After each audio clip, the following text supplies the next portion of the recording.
তোমরা যারা ক্যালকাটা ইউনিভার্সিটির আন্ডারে 7 সেমিস্টার ইতিহাস অনার্স কোর্সের ছাত্রছাত্রী আছো, তোমাদের জন্য আজকে ক্লাস খুবই গুরুত্বপূর্ণ। আজকে ক্লাসে তোমাদের ডিএসসিসি 20 পেপার থেকে দুটি গুরুত্বপূর্ণ 20 নম্বরের প্রশ্নের উত্তর নিয়ে আলোচনা করব। পেপারের নাম হিস্টোরিক্যাল ট্যুরিজম ইন ইন্ডিয়া। দেখো, প্রথম প্রশ্ন আছে, অশোকের সময় থেকে একবিংশ শতাব্দীর হেরিটেজ সার্কিট পর্যন্ত ভারতের ঐতিহাসিক পর্যটনের বিবর্তন বিস্তারিত আলোচনা করো। এবার এই প্রশ্নগুলো তোমাদের 600 থেকে 650টি শব্দের মধ্যে উত্তর লেখা হয়েছে এবং তোমরা জানো তোমাদের 75 নম্বরের পরীক্ষা, সেখানে 3টে প্রশ্নের উত্তর 20 নম্বরের লিখতে হয় এবং 5 নম্বরের 3টে। আর প্রশ্নগুলো খুব বেশি বিস্তারিত উত্তর লিখলেও চলবে না এবং খুব সংক্ষিপ্ত করলেও চলবে না, যেভাবে লেখার নিয়ম সেইভাবেই তোমাদের এখানে করে দেওয়া হয়েছে। তোমরা দেখো, প্রথমেই হচ্ছে ভূমিকা। ভারতের ঐতিহাসিক পর্যটনের ধারণাটি আধুনিক মনে হলেও এর শিকড় অদূর অতীতে পথিত। প্রাচীনকাল থেকে শুরু করে বর্তমান একবিংশ শতাব্দী পর্যন্ত ভারতীয় উপমহাদেশে ভ্রমণের উদ্দেশ্যে এবং দর্শনের এক বিশাল বিবর্তন ঘটেছে। আদিম যুগে যা ছিল মূলত ধর্মীয় অনুভূতি এবং আধ্যাত্মিক অন্বেষণ বা তীর্থযাত্রা, তা সময়ের সাথে সাথে রূপান্তরিত হয়েছে সাংস্কৃতিক ও ঐতিহাসিক ঐতিহ্যের অন্বেষণে। বর্তমানে একবিংশ শতাব্দীতে এসে তা হেরিটেজ সার্কিট বা পরিকল্পিত ঐতিহাসিক পর্যটন চক্রের রূপ পরিগ্রহণ করেছে। এই দীর্ঘ বিবর্তন ধারা ভারতের সামাজিক, রাজনৈতিক ও অর্থনৈতিক পরিবর্তনের এক জীবন্ত দলিল। অশোকের রাজত্বকাল, পরের পয়েন্ট হচ্ছে অশোকের রাজত্বকাল ও ধর্মীয় পর্যটনের সূচনা। ভারতের প্রাতিষ্ঠানিক বা রাষ্ট্রীয় উদ্যোগে ঐতিহাসিক ও ধর্মীয় ভ্রমণের প্রথম সুস্পষ্ট নিদর্শন পাওয়া যায় খ্রিস্টপূর্ব 3য় শতকে মৌর্য সম্রাট অশোকের রাজত্বকালে। কলিঙ্গ যুদ্ধের পর বৌদ্ধ ধর্মে দীক্ষিত হয়ে সম্রাট অশোক প্রচলিত শিকারভিত্তিক বিহার যাত্রা বর্জন করে এর পরিবর্তে ধর্মযাত্রা বা ধর্মীয় ভ্রমণের সূচনা করেন।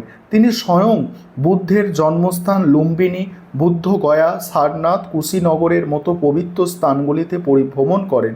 এই স্থানগুলিতে তিনি স্তূপ, চৈত্য এবং শিলাস্তম্ভ স্থাপন করে, যা পরবর্তীকালে পর্যটকদের প্রধান আকর্ষণ কেন্দ্রে পরিণত হয়।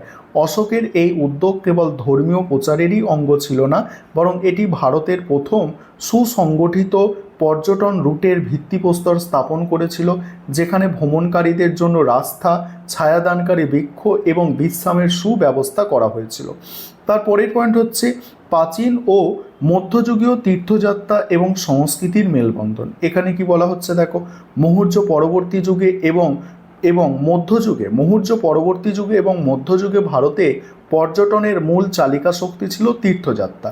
ফাহিয়েন, হিউয়েনসাং এবং ইৎসিং এর মতো চীনা পরিব্রাজকরা জ্ঞানচর্চা এবং পবিত্র বৌদ্ধ স্থান দর্শনের উদ্দেশ্যে ভারতে এসেছিল, যা একাধারে ছিল শিক্ষামূলক ও ঐতিহাসিক পর্যটন।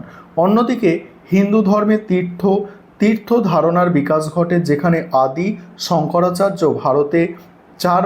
ভারতের 4 প্রান্তে 4 ধাম বলতে হচ্ছে বদ্রীনাথ, দ্বারকা, পুরী এবং রামেশ্বর প্রতিষ্ঠা করে একটি জাতীয় পর্যটন বলয় তৈরি করে। মধ্যযুগে ভক্তি ও সুফি আন্দোলনের প্রভাবে বিভিন্ন দরগার এবং মন্দিরে মানুষের সমাগম বাড়ে। এই যুগে সুলতান ও মুঘল সম্রাটদের তৈরি সরাইখানা, দুর্গ এবং রাজপথগুলি পর্যটকদের যাতায়াতে আরও সহজ করে তোলে, যা ধর্মীয় যাত্রাকে একটি সাংস্কৃতিক মেলবন্ধনে রূপান্তরিত করে। তারপর হচ্ছে কি, পরের পয়েন্ট হচ্ছে ঔপনিবেশিক আমল ও আধুনিক ঐতিহ্যের বিকাশ। 19 শতকে ব্রিটিশ ঔপনিবেশিক শাসনের হাত ধরে ভারতে আধুনিক এবং ধর্ম নিরপেক্ষ ঐতিহাসিক পর্যটনের সূচনা হয়। 1861 সালে আর্কিওলজিক্যাল সার্ভে অফ ইন্ডিয়া প্রতিষ্ঠা হয় এবং আলেকজান্ডার কানিংহাম প্রত্নতাত্ত্বিক অনুসন্ধান ভারতের প্রাচীন গৌরবকে বিশ্বমঞ্চে তুলে ধরে। অজন্তা, ইলোরা, সাঁচি এবং তাজমহলের মতো স্থানগুলির পুনরুদ্ধার এবং সংরক্ষণ পর্যটকদের আকর্ষণ করতে শুরু করে। লর্ড কার্জনের প্রাচীন স্মৃতিসৌধ সংরক্ষণ আইন এই প্রক্রিয়াকে আরও গতিশীল করে। এই সময় ভারতীয় রেলওয়ের বিকাশ দূরবর্তী ঐতিহাসিক স্থানগুলিকে সাধারণ মানুষের কাছে পৌঁছানোর উপযোগী করে তোলে। ফলে পর্যটন কেবল পুণ্য লাভের উপায় না থেকে প্রাচীন স্থাপত্য, শিল্পকলা এবং ইতিহাসকে জানার এক আধুনিক মাধ্যমে পরিণত হয়।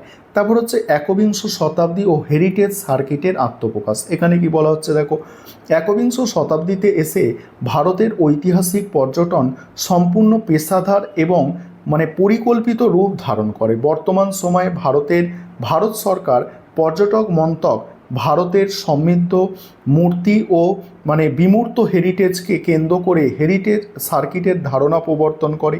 স্বদেশ দর্শন এবং প্রাসাদ প্রকল্পের অধীনে বিভিন্ন ঐতিহাসিক ও ধর্মীয় স্থানকে এক সূত্রে গেঁথে নির্দিষ্ট সার্কিট বা পর্যটন চক্র তৈরি করা হয়েছে, যেমন বুদ্ধ সার্কিট, রামায়ণ সার্কিট, সুফি সার্কিট এবং হেরিটেজ সার্কিট। এর উদ্দেশ্য হলো পর্যটকদের একটি পরিকল্পিত রুটের মাধ্যমে ভারতের ইতিহাস ও স্থাপত্যের সাথে পরিচয় করানো, স্থানীয় অর্থনীতিতে কর্মসংস্থান সৃষ্টি করা এবং পরিবেশগতভাবে টেকসই পর্যটন গড়ে তোলা। ডিজিটাল প্ল্যাটফর্মের ব্যবহার এই হেরিটেজ সার্কিটগুলিকে আজ বিশ্বব্যাপী জনপ্রিয় করে তুলেছে। এবার উপসংহার দিয়ে তোমাদের প্রশ্নের উত্তর শেষ করতে হবে। আর এবার দ্বিতীয় প্রশ্ন দেখো, দ্বিতীয় প্রশ্নও ভালো গুরুত্বপূর্ণ প্রশ্ন। ভারতের তীর্থযাত্রার ইতিহাস কিভাবে আধুনিক ঐতিহাসিক ও ঐতিহ্যবাহী পর্যটনের ভিত্তি স্থাপন করেছে তা ব্যাখ্যা করো। এই প্রশ্নের উত্তরটা নিয়ে আলোচনা করব। তার আগে একটা বিষয় তোমাদের বলবো, তোমাদের জন্য তোমাদের যে 5টি পেপার আছে, 7 সেমিস্টারে 5টি অনার্সের পেপার আছে, এই 5টি অনার্সের পেপারেরই স্টাডি মেটেরিয়াল আমাদের রেডি আছে এবং সেই যে স্টাডি মেটেরিয়াল সেখান থেকেই প্রশ্নের উত্তরগুলো তোমাদের সঙ্গে আমি আলোচনা করছি। তাহলে বুঝতে পারছো যে আমাদের স্টাডি মেটেরিয়ালের কোয়ালিটি কেমন থাকবে বা আমাদের উত্তরগুলো কেমন আছে।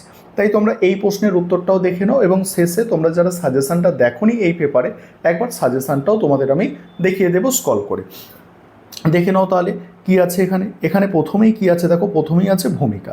ভূমিকাতে কি বলা হচ্ছে, ভারতবর্ষের সাংস্কৃতিক ইতিহাসে তীর্থযাত্রা কেবল পুণ্য অর্জনের মাধ্যম ছিল না, বরং এটি ছিল প্রাচীন ভারতের বিস্তীর্ণ ভৌগোলিক ও সাংস্কৃতিক মেলবন্ধনের এক অনন্য প্রক্রিয়া। যুগ যুগ ধরে পুণ্যার্থী এবং পরিব্রাজকদের এই নিরবচ্ছিন্ন যাতায়াতই পরবর্তীকালে আধুনিক ঐতিহাসিক ও ঐতিহ্যবাহী পর্যটনের সুদৃঢ় ভিত্তি স্থাপন করে। ধর্মীয় উদ্দেশ্য নিয়ে শুরু হওয়া এই ভ্রমণগুলি কিভাবে পরিকাঠামো নির্মাণ, স্থাপত্যের বিকাশ এবং সাংস্কৃতিক আদান প্রদানের মাধ্যমে বর্তমান সময়ে পরিকল্পিত পর্যটনে রূপরেখা তৈরি করে তা ভারতের ইতিহাসের এক যুগান্তকারী বিবর্তনের সাক্ষ্য বহন করে। এবার হচ্ছে দেখো তীর্থযাত্রার ভৌগোলিক রুট এবং সংযোগ ব্যবস্থার উন্মেষ। এখানে কি বলা হচ্ছে, প্রাচীনকাল থেকেই ভারতবর্ষের বিভিন্ন প্রান্তে ছড়িয়ে থাকা পবিত্র স্থানগুলিকে কেন্দ্র করে তীর্থযাত্রীদের যাতায়াত শুরু হয়।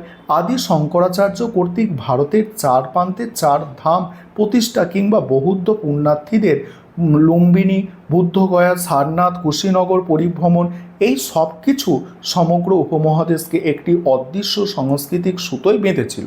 আর এই তীর্থযাত্রাগুলির ফলে যে সুনির্দিষ্ট ভৌগোলিক রুট বা পথগুলি তৈরি হয়েছিল তা দুর্গম অঞ্চলগুলিকে মূলত ভূখণ্ডের সাথে যুক্ত করে।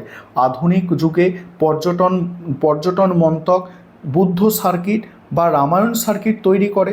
তার ভৌগোলিক ভিত্তি কিন্তু এই প্রাচীন তীর্থযাত্রীদের তৈরি করা সুপ্রাচীন পথ ধরেই নির্মিত হয়েছে। তারপরে কি পরের পয়েন্ট হচ্ছে, স্থাপত্য ও শিল্পের বিকাশে তীর্থস্থানের ভূমিকা। পুণ্যার্থীদের সমাগম এবং রাজকীয় ও বণিক শ্রেণীর পৃষ্ঠপোষকতায় ভারতের তীর্থস্থানগুলি কালক্রমে বিশাল স্থাপত্য ও শিল্পের কেন্দ্রে পরিণত হয়, যেমন সাঁচি স্তূপ, বুদ্ধগয়ার মহাবোধি মন্দির, তারপরে দেখো কোণারকের সূর্য মন্দির কিংবা দক্ষিণ ভারতের বিশাল মন্দির নগরী সমূহ প্রাথমিকভাবে তীর্থযাত্রীদের জন্যই নির্মিত এবং সম্প্রসারিত হয়েছিল। যুগের পর যুগ ধরে এই পবিত্র স্থানগুলিতে যে অতুলনীয় ভাস্কর্য, গুহাচিত্র এবং মন্দির স্থাপত্যের বিকাশ ঘটেছিল তা আধুনিক যুগে এসে ধর্মীয় গণ্ডি ছাড়িয়ে ঐতিহাসিক ও স্থাপত্য অনুরাগী পর্যটকদের প্রধান আকর্ষণে পরিণত হয়েছে। অর্থাৎ প্রাচীন তীর্থস্থানগুলি আজকে হেরিটেজ ট্যুরিজমের মূল কেন্দ্রবিন্দুতে রূপান্তরিত হয়েছে। পরের পয়েন্ট হচ্ছে পরিকাঠামো। পর্যটন পরিকাঠামোর আদি রূপরেখা নির্মাণ। আধুনিক পর্যটনের একটি প্রধান শর্ত হলো উন্নত পরিকাঠামো, যেমন যাতায়াত, খাওয়া থাকার ব্যবস্থা এবং নিরাপত্তা। ভারতের এই পরিকাঠামো নির্মাণের আদি রূপটি তীর্থযাত্রাকে কেন্দ্র করেই গড়ে উঠেছিল। সম্রাট অশোকের রাজত্বকালে পুণ্যার্থীদের সুবিধার্থে রাস্তার ধারে বৃক্ষরোপণ, কূপ খনন এবং বিশ্রামাগার নির্মাণের উল্লেখ পাওয়া যায়। পরবর্তীকালে সুলতান ও মুঘল যুগে, বিশেষ করে শের শাহের আমল এবং মুঘল সম্রাটদের পৃষ্ঠপোষকতায় তীর্থযাত্রী ও বণিকদের জন্য অসংখ্য সরাইখানা, পন্থশালা এবং ধর্মশালা নির্মিত হয়। এই আদি অতিথেয়তা শিল্পের বিকাশে আধুনিক পর্যটন শিল্পে উন্নত হোটেল ও রিসর্ট সংস্কৃতি প্রাথমিক ভিত্তি স্থাপন করেছিল। এবং তোমরা বাকি অংশটা দেখে নাও, আমি স্ক্রল করে যাচ্ছি। আর অবশ্যই তোমাদের 5টা পেপার আছে, খুব ভালো করে প্রস্তুতি নিতে হবে এবং পরীক্ষা কিন্তু যথাসময়েই হবে, অর্থাৎ জানুয়ারি মাসের আগেই পরীক্ষা হয়ে যাওয়ার সম্ভাবনা আছে। তোমরা জানো নভেম্বর বা ডিসেম্বরে পরীক্ষা শেষ হয়ে যাবে তোমাদের।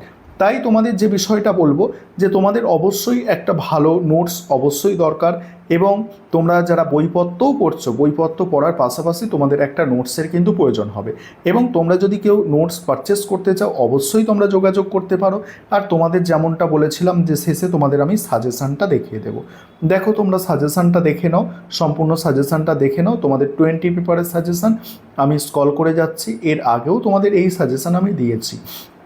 আর আমাদের যে স্টাডি মেটেরিয়ালের একদম শেষ পেজে এইভাবে সাজেশান থাকবে, প্রতিটা পেপারের শেষ পেজে সেই পেপারের সাজেশান এইভাবে থাকবে, এবং একদম প্রথম থেকে তোমাদের কিন্তু অ্যান্সারগুলো পরপর লেখা থাকবে। এই হচ্ছে আমাদের স্টাডি মেটেরিয়াল, এবং সেখান থেকেই প্রশ্নের উত্তরগুলো তোমাদের সঙ্গে আলোচনা করলাম, এবং আরও গুরুত্বপূর্ণ প্রশ্নের উত্তরগুলো আলোচনা করব। তার জন্য তোমরা যেভাবে চ্যানেলটাকে সাপোর্ট করে আজকে এই জায়গায় নিয়ে গিয়েছো, এবং তোমরা যেভাবে সঙ্গে আছো, সঙ্গে থেকো, অবশ্যই তোমরাও কিন্তু অনেক প্রশ্নের উত্তর এখনও পাবে।